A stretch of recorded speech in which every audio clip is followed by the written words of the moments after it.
রহিম সকালে শুরু note 14 pro দিয়ে এবং বড় ভাই এসছে, এই যে ভাইয়ারা এসছে। 8256 পার্পল কালারটা নেওয়া হচ্ছে।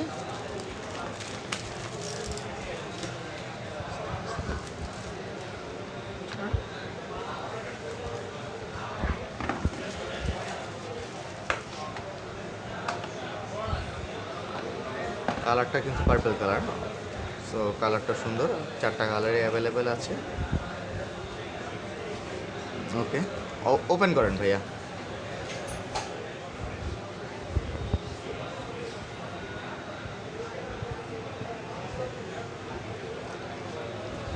Bashundhara city basement 1, shop number 50। এবং আমাদের ডেসক্রিপশনে আমাদের নাম্বারটা থাকে, যারা নিতে চান আমাদের সাথে কন্ট্যাক্ট করতে পারেন।